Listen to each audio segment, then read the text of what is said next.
pleasure to be moderating this session with this diversity of the panelists. Please allow me first to introduce our panelists. Mr. Ahmed Al-Qawasmi, Chief Internal Audit Officer at MEPS. Mr. Ilyas Zriqat, former security leader and currently is the Information Center Director at Jordanian duty-free shops. Dr. Ismail Al-Hanti, President of Al-Hussein Technical University. And Mr. Muhannad Habaq, the CTO at Aqaba Digital Hub.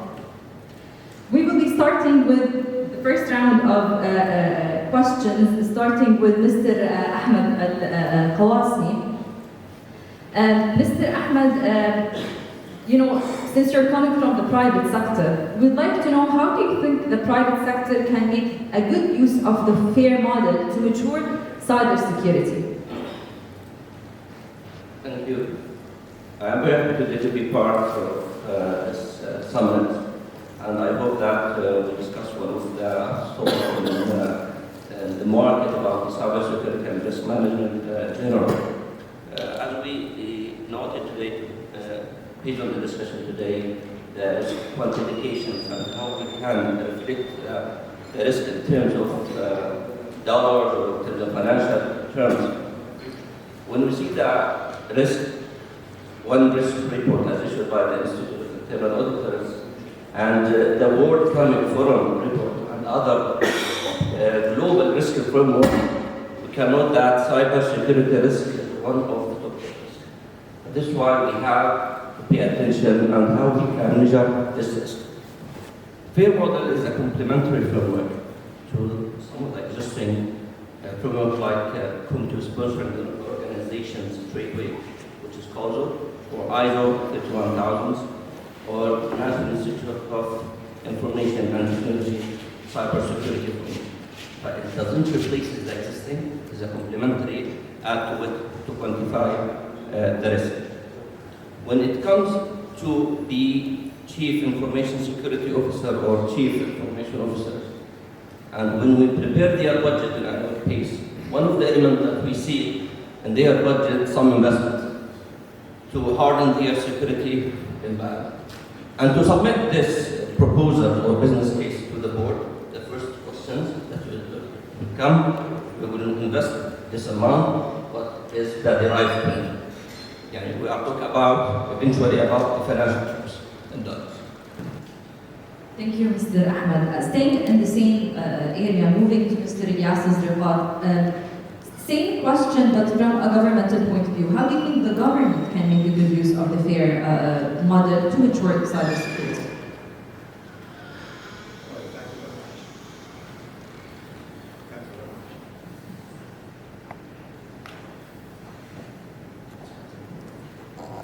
Thank you. When you presented this question to me, the morning I've been thinking about how this way to answer it actually. I think when we talk about cybersecurity and the situation globally, FAIR model or FAIR model in particular will have to organize our view about the situation, and will organize the field for us to be able to address issues that we face in a controlled manner.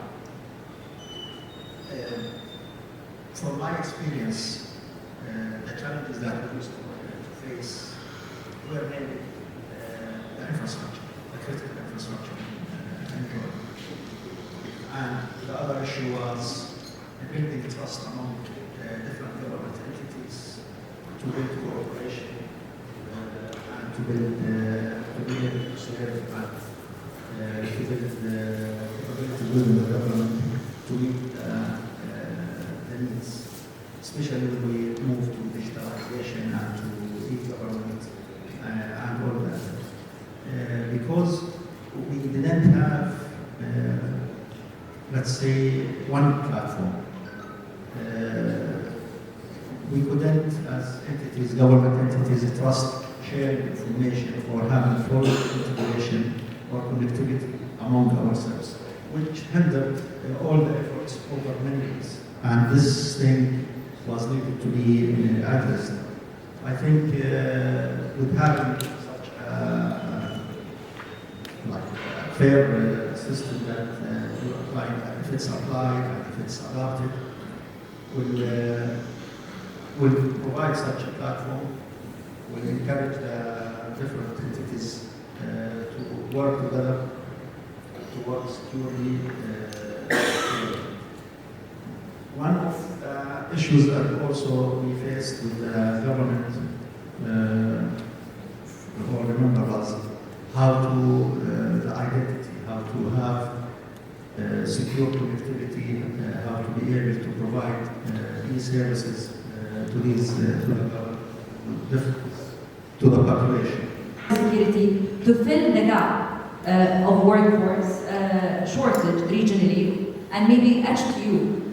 How do you think HTU is building capabilities to actually fill this gap? Thank you, Doctora. First of all, it is a great pleasure to be with distinguished colleagues and experts. And allow me first of all to highlight that the issue that leading to the gap in the skill sets that the graduates have and the requirements of the market, this gap comes or stems from, in my opinion, lack of focus. And at HTU we started by being very focused and having a very clear vision.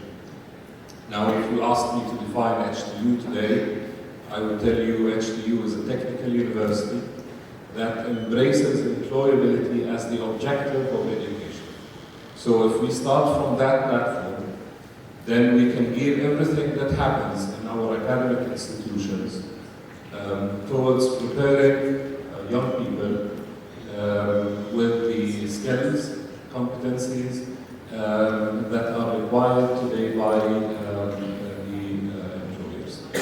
With the digital transformation that we're witnessing, cybersecurity is becoming a necessity. This is a clear fact. But in order to be able to cope with this growing need of expertise in cybersecurity, I think all our academic institutions need to take a very progressive approach into integrating professional certificates into the curriculum, first of all, into integrating practitioners within the academic staff or faculty that are delivering the courses, and to be in collaboration, not even collaboration, I would say partnership with the private sector. Today we don't see HTU as a separate entity from the community. We see ourselves as a real player in this ecosystem, and we try to affect and to be affected as well by different players. We're trying to be as close as possible to the market needs, to respond as fast as we can. The problem, the inherent problem in academic institutions, that the educational cycle is quite long, and it takes a long time to see change happening in academic institutions. Usually you will need to wait for 4 years or 5 years. Today this is not acceptable anymore. And this is why we have been running in partnership with the National Center and the Ministry of Digital Economy a number or a series of upskilling programs. These upskilling programs are short, focused, and aimed at qualifying graduates who are seeking employment, graduates of other universities who are seeking employment, with the right skills and the right competencies that are required today for them to enter the job market. By doing so, and I think the model that we've seen so far in terms of collaboration between HDU, between the National Center, between the FAIR Institute, we were really pleased to host the first meeting of the FAIR Institute in Jordan at HDU, because, as I said, we see ourselves as part of this ecosystem, not just a spectator in this system. I think this is a model that all universities have to adopt in order for them to remain relevant and to be able to produce the talent that we all need today. Thank you, Dr. Ismail. Now moving to Mr. Muhannad Haba. As you said, this is a big project that we are building now. It is a Jordanian project that started back in 2018. As per the name, we are located in Aqaba, which is a very premium city in Jordan. Not only because it is a vein for Jordan in terms of exporting and importing products, but also it is located in a very premium geographical location in the Middle East. And that's why we are building there a digital hub. And we call it digital hub because it is an ecosystem that we are building there to be an enabler for all the digital transformation that is happening in Jordan and also the Middle East. Aqaba Digital Hub also attracted international and global names such as Google. Google is now building a very massive submarine cable that is connecting Asia with Europe. This cable will be landing in Aqaba and specifically in Aqaba Digital Hub. Aqaba Digital Hub consists of different components in the platform that we call it Aqaba Digital Hub. This platform consists of data centers, internet exchange points, cloud infrastructure, internet gateway for Jordan, and many other digital services. All these services are enabler for the enterprises, the government institutes in Jordan to help them and support them in the digital transformation. It's true that we are building this digital transformation, but we need to take care of the cybersecurity risk that we are going to face once we are building this one for our clients and partners. Whatever we are doing, we are going to attract all the digital services to be located inside Jordan, not outside Jordan. And we know that once the data is in Jordan, we can get this data with our laws, with our regulations.